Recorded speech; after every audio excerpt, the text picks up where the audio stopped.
साथियों नमस्कार। आज हम बात कर रहे हैं हमारे मित्र सीए श्री मयंक पोरवाल से। आपको 16 साल से अधिक का प्रैक्टिस प्रोफेशनल एक्सपीरियंस है। आपको GST, information system audit, bank audits आदि क्षेत्रों की विशेष महारत हासिल है।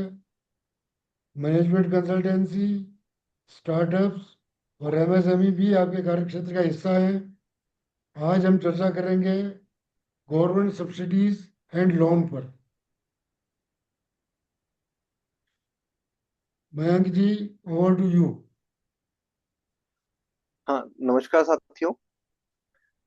सबसे पहले तो मैं ये आपको बताना चाहूंगा कि गवर्नमेंट सब्सिडी का मतलब क्या है। तो सब्सिडी जहां पे भी एक वर्ड आता है तो आप ये हमेशा सोचिए कि सब्सिडी मतलब कुछ ना कुछ मिल रहा है, वो भी फ्री ऑफ कॉस्ट। मतलब आप नेगेटिव नहीं हो सकते, जीरो कभी नहीं हो सकता, प्लस वन ही होगा। तो गवर्नमेंट सब्सिडीज, अब गवर्नमेंट ने क्या कर रखा है मैं आपको बताता हूँ। बहुत सारे अपने स्टार्टअप्स हैं, बहुत सारे जने हैं जो अपना व्यापार चलाना चाहते हैं, करना चाह रहे हैं, कुछ ना कुछ नया सोचते हैं कि काम कैसे करें। तो आज का जो टॉपिक है गवर्नमेंट सब्सिडीज और लोन, इसी पे है कि मैं मेरा एक रजिस्ट्रेशन लेने के बाद, उसके बाद मैं क्या ऐसा है कि मेरा व्यापार एक अच्छे मुकाम पे जा पहुंचे और मैं आगे चलता रहूं, ऐसा। तो सबसे पहले मैं आपको गवर्नमेंट सब्सिडीज के बारे में बताऊंगा। लोन का जो प्रोसेस है वो एक नॉर्मल प्रोसेस है, वो साथ का साथ चलता ही रहता है, ऐसा। तो सबसे पहले गवर्नमेंट सब्सिडीज में जो होगा वो, पहले मैं आपको बताना चाहूंगा कि दो तरह से गवर्नमेंट वर्क करती है। एक तो सेंट्रल गवर्नमेंट और स्टेट गवर्नमेंट। तो दो तरह की स्कीम्स होती है, जो सेंट्रल गवर्नमेंट स्पॉन्सर्ड स्कीम्स होती है और एक कुछ स्टेट गवर्नमेंट स्पॉन्सर्ड स्कीम होती है। ओके। जैसे कि सेंट्रल गवर्नमेंट स्पॉन्सर्ड स्कीम्स में क्या होगा, जो सेंट्रल गवर्नमेंट आपको सब्सिडी अमाउंट देगी वो आपको बताएगी। तो उसमें जनरली जैसे अभी जो चल रहा है, एक प्रधानमंत्री एम्प्लॉयमेंट जनरेशन प्रोग्राम है, पीएमईजीपी, वो है। ऐसे ही अगर मैं स्टेट गवर्नमेंट की स्कीम्स की बात करूं तो वो हर स्टेट गवर्नमेंट स्पेसिफिक स्कीम्स होती है। जैसे कि पहले यहाँ पे राजस्थान में लेके आई थी राजस्थान सरकार मुख्यमंत्री लघु उद्योग प्रोत्साहन योजना। और अभी वेरियस इन्वेस्टमेंट प्रमोशन स्कीम्स भी आ रही है। जैसे कि राजस्थान इन्वेस्टमेंट प्रमोशन स्कीम पहले आई थी 2019, फिर 22, 2024 अभी चल रही है। तो एक है RIPS, Rajasthan investment promotion scheme 2024। तो सबसे पहले मैं आपको एक छोटा बेसिक आइडिया दे देता हूँ कि कौन सी स्कीम किस सेक्टर के लिए और किसके लिए है। तो मैंने जैसे बात करी, तो एक सेंट्रल गवर्नमेंट स्कीम्स की अपन बात करते हैं तो वो है प्रधानमंत्री एम्प्लॉयमेंट जनरेशन प्रोग्राम, पीएमईजीपी जिसको बोलते हैं। तो पीएमईजीपी स्कीम में क्या है, ये सेंट्रली स्पॉन्सर्ड स्कीम है। ये सिर्फ और सिर्फ इंडिविजुअल के लिए है। मतलब एक प्रोप्राइटरशिप कंसर्न अगर कोई खोलना चाहता है, यानी आपके पैन पे अगर आप कुछ काम करना चाहते हैं, बट और सिर्फ उसी के लिए है। उसमें आप क्या करेंगे, सबसे पहले तो आपका बिजनेस रजिस्ट्रेशन हो जाएगा। देन अपन को इस स्कीम में अप्लाई करना पड़ता है। इस स्कीम में अप्लाई करने की शर्त यही है कि आप इंडिविजुअल नाम पे ही काम करोगे और सिर्फ मैन्युफैक्चरिंग या सर्विस सेक्टर के लिए है। ये सिर्फ नई एंटिटी के लिए मैन्युफैक्चरिंग और सर्विस सेक्टर के लिए है। तो मैन्युफैक्चरिंग में अगर आपकी प्रोजेक्ट कॉस्ट 50 लाख तक है, यानी टोटल प्रोजेक्ट कॉस्ट का 50 लाख पे आपको गवर्नमेंट ने सब्सिडाइज यानी अमाउंट देती है। वो कैसे देती है कि अगर आप मैन्युफैक्चरिंग कंसर्न है और 50 लाख तक की प्रोजेक्ट कॉस्ट है, और आप अगर SC ST वुमेन माइनॉरिटी इसमें आते हैं या वुमेन एंटरप्रेन्योर है, तो उस केस में आपको 15% से लेके 35% तक ऑफ प्रोजेक्ट कॉस्ट सब्सिडी मिल जाएगी। फॉर एग्जाम्पल, आप रूरल सेक्टर में है या अर्बन सेक्टर में है, फिर इसको आपको प्रायोरिटाइज कर रखा है गवर्नमेंट ने, रूरल सेक्टर या अर्बन सेक्टर। रूरल सेक्टर में जो अगर अपन आते हैं तो मैक्सिमम प्रोजेक्ट कॉस्ट का 35% आपको मिल जाता है। फॉर एग्जाम्पल 50 लाख का प्रोजेक्ट किया तो उसका 35% आपको सब्सिडी मिलेगी। ऐसे ही अर्बन सेक्टर में अगर आ जाते हैं तो ये 10-10% कम हो जाता है, ऐसा। ये सिर्फ और सिर्फ किसके लिए है, न्यू यूनिट लगाने के लिए, एक्सपेंशन के लिए नहीं। ऐसा। सेकंड स्कीम्स जो आती है वो आपकी आती है राजस्थान सरकार की, जो की होती है, सबसे पहले मैं स्टार्ट करूंगा MLUPY, जिसको बोलते हैं मुख्यमंत्री लघु उद्योग प्रोत्साहन योजना। वो समहाउ अभी थोड़ी चल नहीं रही है, बट हाँ वापस स्टार्ट होने का है, वो आ जाएगी स्कीम। बट इसमें सबसे अच्छी बात क्या है, ये मैन्युफैक्चरिंग सेक्टर के लिए भी है, ये ट्रेडिंग सेक्टर के लिए भी है, और ये सर्विस सेक्टर के लिए भी है। ये एक्सपेंशन के लिए भी है, और ये नए इनकॉर्पोरेशन यूनिट्स जो होती है उसके लिए भी है, न्यू यूनिट्स के लिए। ऐसा। तो इसमें क्या है, ये इंटरेस्ट सबवेंशन मिलता है। मतलब सब्सिडी के दो प्रकार हो गए। अब आपको मैं ये समझाना चाहूंगा कि एक जो सेंट्रली स्पॉन्सर्ड स्कीम थी उसमें तो गवर्नमेंट कैपिटल सब्सिडी दे रही थी, इसमें आपको इंटरेस्ट सबवेंशन दे रही है, मतलब ब्याज की माफी। तो ब्याज की माफी में क्या है, जो भी आप लोन लेंगे वो आपको स्लैब रेट बना रखी है गवर्नमेंट ने, कि अप टू 1 CR तक हम कितना इसमें इंटरेस्ट सबवेंशन देंगे। जनरली 6 to 8% वेरी करता है। ऐसा। फॉर एग्जाम्पल बैंक से आपने लोन 10% पर एनम पे लिया, तो गवर्नमेंट माफ करेगी 6%। तो वो आपको सबवेंशन मतलब क्लेम करना पड़ेगा। जहां पे भी मैं बोलूंगा सबवेंशन, सबवेंशन का मतलब है कि आपको रिएम्बर्समेंट, इंटरेस्ट रिएम्बर्समेंट क्लेम करना पड़ता है। ऐसा। तो जनरली ये दो स्कीम्स है। तो हाँ मैं ये पूछना चाहता था, जी। इट मीन्स एक बार तो आपको पूरा इंटरेस्ट देना ही है। हाँ एक बार तो पूरा इंटरेस्ट देना पड़ेगा। ये स्कीम ऐसी नहीं है कि डायरेक्ट इंटरेस्ट डिडक्ट हो जाए और हमको 3% ही इंटरेस्ट देना पड़े। नहीं नहीं नहीं सर, ऐसा नहीं है। आप समझना, जैसे बैंक लोन चलता है, तो बैंक लोन में बैंक क्या करेगा, आपकी एक EMI निकालेगा पर्टिकुलर, और उस EMI में प्रिंसिपल प्लस इंटरेस्ट का कंपोनेंट होगा। वो वैसे ही आपको हर बार पे करना है। बट जैसे ही आपका प्रोडक्शन चालू हो जाएगा, इसमें कमेंसमेंट करने के बाद विद इन 90 डेज, और कंडोनेशन ऑफ डिले लेके 180 डेज के अंदर अंदर आपको क्या करना पड़ेगा, जिला उद्योग केंद्र में, लोकल DIC में जाके आपको बैंक सर्टिफिकेट प्लस आपका सैंक्शन लेटर ये सब लेके जाना पड़ेगा, जो डॉक्यूमेंट होते हैं, और क्लेम करना पड़ेगा। सबवेंशन हमेशा क्लेम करना पड़ता है।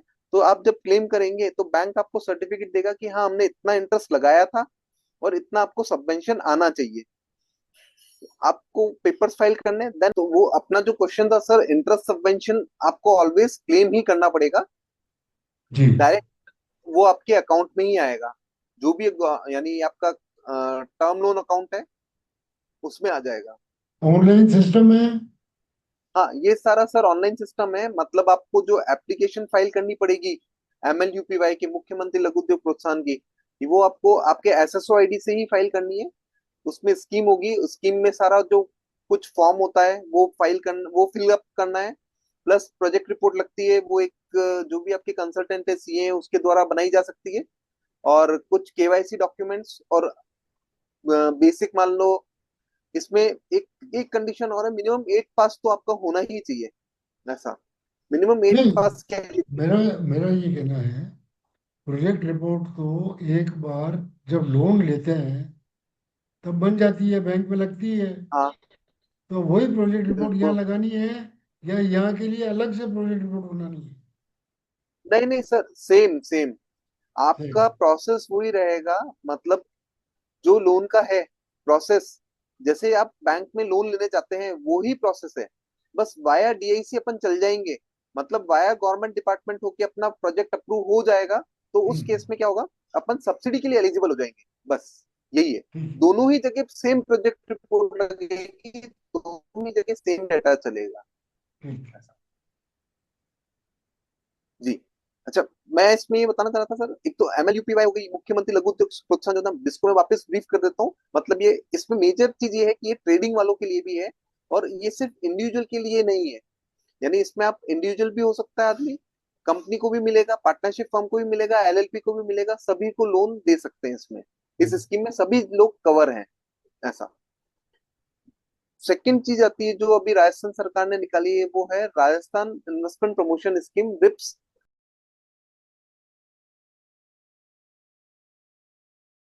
2024, जिसको कि रिप्स पहले जो 2019 थी, 2022 थी, उसको रिप्लेस कर लिया गया है 2024 से। रिप्स 2024 जो है वो मैन्युफैक्चरिंग सेक्टर के लिए भी है, सर्विसेज के लिए भी है, स्टार्टअप्स के लिए भी है, रिन्यूएबल एनर्जी के लिए भी है, और सबसे अच्छा जो कि राजस्थान में अभी बहुत ही ज्यादा हिट और पॉपुलर हो रहा है, दो चीजें, रिन्यूएबल एनर्जी एंड टूरिज्म। ऐसा, तो इन सभी के लिए रिप्स 2024 है। देखो की बेनिफिट्स इसमें क्या है, की बेनिफिट्स आप ऐसे समझ सकते हो एक प्रैक्टिकल एस्पेक्ट से, कि कोई एक आदमी जब अपना बिजनेस स्टार्ट करता है तो उसको क्या चाहिए, सबसे पहले एक लैंड लेता है। जब वो लैंड परचेज करता है तब उस पे स्टैम्प ड्यूटी लगती है। तो स्टैम्प ड्यूटी का जो आपको खर्चा आता है, वो रिप्स स्कीम में 100% रिफंड मिलता है उसका, केवल स्टैम्प ड्यूटी के नाम से, रजिस्ट्रेशन फीस का नहीं। स्टैम्प हम्म, ड्यूटी आपको 100% है, मतलब 78% एडवांस आपको बेनिफिट मिल जाएगा। रिप्स में जो सर्टिफिकेट मिलेगा, 25% आफ्टर कमेंसमेंट आप क्लेम कर सकते हैं गवर्नमेंट से। तो सबसे अच्छा बेनिफिट क्या है, एक तो स्टैम्प ड्यूटी माफ है, वो है 100%। सेकेंड आपको क्या है, जैसे ही आप इस जो भी लैंड लेंगे, फॉर एग्जाम्पल आपने एग्रीकल्चर लैंड ली, उसका सीएलयू आप कराएंगे, चेंज इन लैंड यूज होगा, तो उसको आप कमर्शियल जो कन्वर्ट कराएंगे, तो उसमें जो कन्वर्जन चार्जेस है, वो कन्वर्जन चार्जेस भी आपके 100% माफ है। पहले तो 75% का सर्टिफिकेट मिलेगा, 70% आपको देना ही नहीं है कन्वर्जन चार्जेस के नाम से। देन उसके बाद 25% आपको रिएम्बर्समेंट हो जाएगा जब आप कमेंसमेंट कर लेंगे। थर्ड चीज क्या होगी, ड्यूरिंग द आप जब भी लोन लेंगे, इसमें एक लोन में भी इंटरेस्ट सबवेंशन भी है और कैपिटल सब्सिडी भी है। वो डिपेंड करेगा कि अपना नेचर ऑफ बिजनेस क्या है, नेचर ऑफ इंडस्ट्री क्या है। तो जनरली अगर आप लोन लेते हैं तो एक उसमें इंटरेस्ट सबवेंशन भी मिलता है, वो 5% तक होता है फॉर 7 ईयर्स। और अगर अपन उसकी बात करें कि मेरे को कितना कैपिटल सब्सिडी मिलेगी, तो वो 25 लाख तक का मिलता है on an average, depending on मेरी क्या इंडस्ट्री है। फिर अपन बात करते हैं आगे, जैसे जैसे मेरा कमेंसमेंट चालू होगा, वैसे वैसे मेरे को एक इलेक्ट्रिसिटी कनेक्शन लेना पड़ेगा। तो इलेक्ट्रिसिटी ड्यूटी का भी बेनिफिट है इसमें, इलेक्ट्रिसिटी ड्यूटी भी 100% माफ है, जो आपके बिल में लग के आती है, जो कि कहीं कहीं यूनिट्स में बड़ा अमाउंट होता है, उसमें 100% आपको मिल जाएगा। ये कितने टाइम एक के लिए? मंथली फीस एग्जाम, सॉरी, कितने टाइम के लिए? Just for 7 years. Seven for to ten 7 years. Years से डिपेंड करता है कि इंडस्ट्री क्या है, बट जनरली आप जो बोलेंगे, अपन बात करेंगे, वो करेंगे 7 ईयर्स का बेनिफिट है। इलेक्ट्रिसिटी ड्यूटी आपका उसमें बिल में ही माफ होके आएगा, वो 7 साल के लिए। फिर अपन बात करते हैं कि ये इसमें सबसे बड़ी सब्सिडी एक और है, वो है इन्वेस्टमेंट सब्सिडी।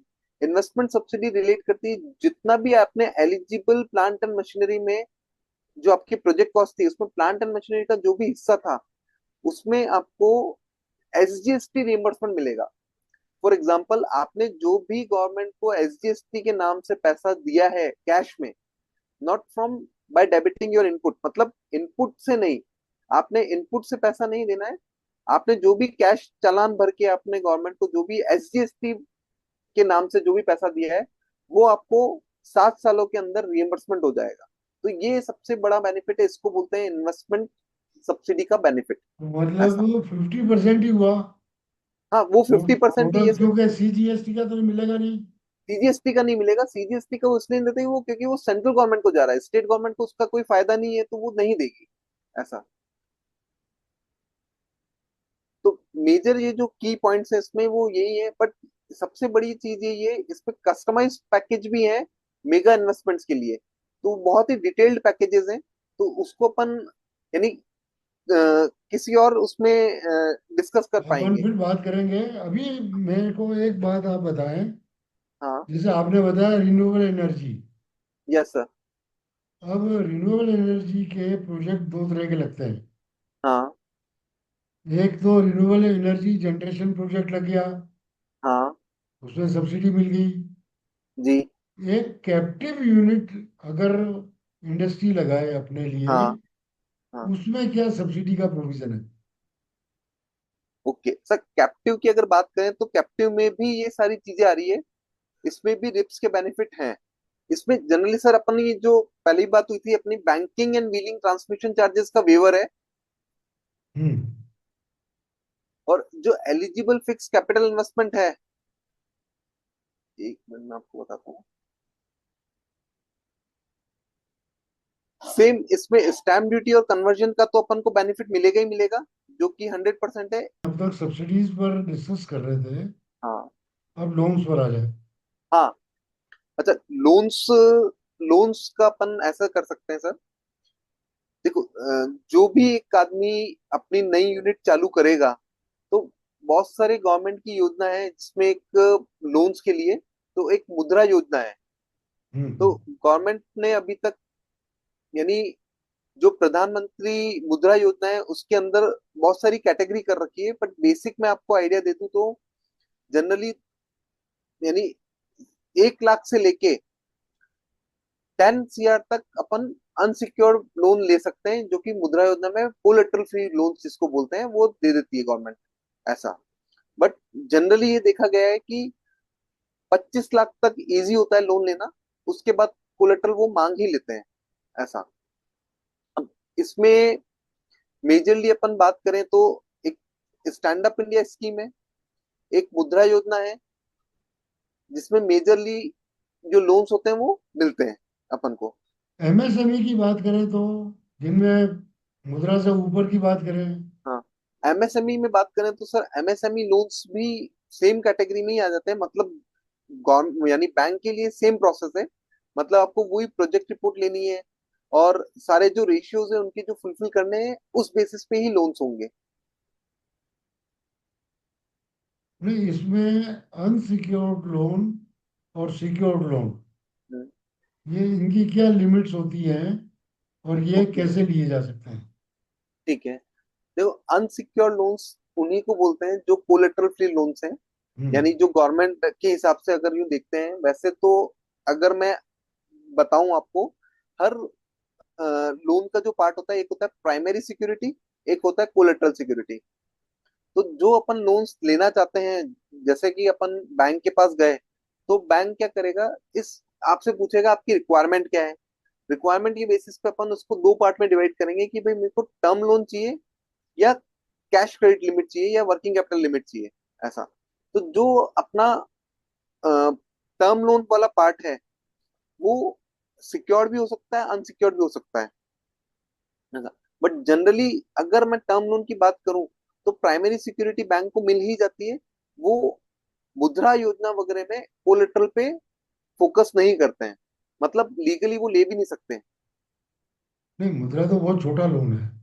हाँ। मैं एमएसएमई की, यानी जो थोड़ी टाइनी इंडस्ट्री से बड़ी इंडस्ट्री है, हाँ। अपन उसकी बात करें, तो उसमें जो प्रॉब्लम आती है, वो प्रॉब्लम ये आती है कि जो गवर्नमेंट ने जिन स्कीम में सिक्योरिटी की गारंटी दे रखी है, हाँ। अभी इस स्कीम में तो गवर्नमेंट की गारंटी होगी और सीजीटी एमएससी आपको है। लोन मिल जाएगा, हाँ। और ये स्कीम में गवर्नमेंट की गारंटी नहीं है। हाँ। ऐसी कौन कौन सी स्कीम्स हैं? नहीं नहीं सर, एक्चुअल में क्या होगा, यानी जैसे ही मैं मुद्रा योजना या एमएसएमई की बात करेंगे, तो वो हाइब्रिड प्रोडक्ट में ही जाते हैं हर बार। गवर्नमेंट गारंटी लेंगे ही लेंगे। अगर मैन्युफैक्चरिंग है तो सीजीएफएमयू में ले लेंगे, अगर मैन्युफैक्चरिंग नहीं है तो सीजीटी एमएससी में ले लेंगे। मतलब ये जो अपन बोलते हैं कोलेटरल फ्री लोन्स, उसमें हमेशा गवर्नमेंट गारंटी रहेगी रहेगी। एक होती है अनसिक्योर्ड जिसकी बात करते हैं, वो मैक्सिमम केस में जो होता है जिसको अपन पर्सनल लोन बोलते हैं, या जो एनबीएफसी के थ्रू होते हैं, वो बिजनेस लोन्स की कैटेगरी में आते हैं। तो उसमें कहीं भी चार्ज क्रिएट नहीं होता है बैंक का, वो अनसिक्योर्ड होते हैं। अनसिक्योर्ड की डेफिनेशन में, अगर मैं किसी असेट पे चार्ज क्रिएट नहीं कर पा रहा हूँ एज अ बैंक, देन वो अनसिक्योर्ड है। अदरवाइज प्राइमरी सिक्योरिटी तो हमेशा बैंक फाइनेंस से बनती ही बनती है। फॉर एग्जाम्पल, मैंने एक लैपटॉप परचेज करने के लिए लोन लिया, तो वो बैंक ने उसको फाइनेंस किया, बट लैपटॉप ही मेरा वो प्राइमरी सिक्योरिटी है बैंक के लिए। But hmm. बैंक ने मेरे को अभी तक इंसिस्ट नहीं किया कोलेटरल सिक्योरिटी देने के लिए।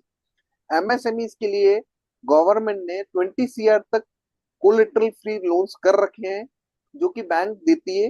वो डिपेंड करता है आपका नेटवर्थ कितनी है, कंपनी की नेटवर्थ क्या है, डायरेक्टर्स या प्रमोटर्स की नेटवर्थ क्या है, कंपनी क्या टर्नओवर कर रही है, कंपनी की टेंजिबल एसेट्स क्या है, कंपनी का डीएससीआर रेशियो कितना है, करंट रेशियो क्या है, लिक्विडिटी कितनी है।